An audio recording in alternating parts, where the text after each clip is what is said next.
പറയും. ഈ കാലഘട്ടത്തിലും നിങ്ങൾ നോക്കൂ, ജനങ്ങളെ ഏറ്റവും അധികം ദീനിൽ നിന്ന് അകറ്റുന്ന വഴികളിലൊന്ന് സിനിമകളും സീരിയലുകളും ടിവികളിലുള്ള വിനോദ പരിപാടികളും മറ്റുമാണ്. ജനങ്ങൾ അതിൽ തളച്ചിട്ടിരിക്കുകയാണ്.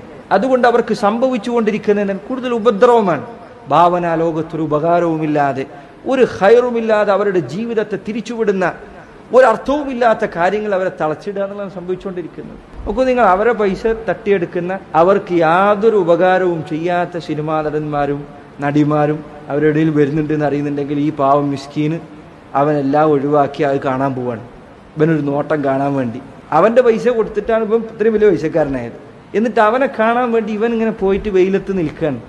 അവൻ്റെ ജീവിതം മാറ്റി. എന്ത് അർത്ഥമാണ് ഈ ജീവിതത്തിനുള്ളത്? എന്ത് ഉപകാരമാണ് ഇവരെ കൊണ്ട് സമൂഹത്തിനുണ്ടായിട്ടുള്ളത്? നാട്ടിൽ കൊലപാതകങ്ങളും തിന്മകളും തോന്നിവാസങ്ങളും വർദ്ധിപ്പിക്കുക എന്ന എന്ത് ഉപകാരമാണ് ഇവരെ കൊണ്ടുണ്ടായിട്ടുള്ളത്? സമൂഹത്തിന് എന്ത് ഹൈറാണ് ഇവരെ കൊണ്ടുണ്ടായിട്ടുള്ളത്? ഒരു കാലത്തുണ്ടായിട്ടില്ല. എന്നിട്ട് ഇത്തരം വിനോദങ്ങൾ ചെയ്യുന്ന ആളുകളുടെ പിറകിൽ ജനങ്ങളെ കെട്ടിയിടുക, അതിനുവേണ്ടി അവർക്ക് വേണ്ടി വാദിക്കാൻ മണിക്കൂറുകൾ ഇരുന്ന ആൾക്കാർ ഇവർക്കും വേണ്ടി വാദിക്കുക. ഇവനാണോ കൂടുതൽ ഭംഗി, മറ്റോനാണോ കൂടുതൽ ഭംഗി? ആർക്കാണ് ഇത് ഫലം ചെയ്യുന്നത്? എന്ത് ഉപകാരമാണ് ഇതുകൊണ്ടുള്ളത്?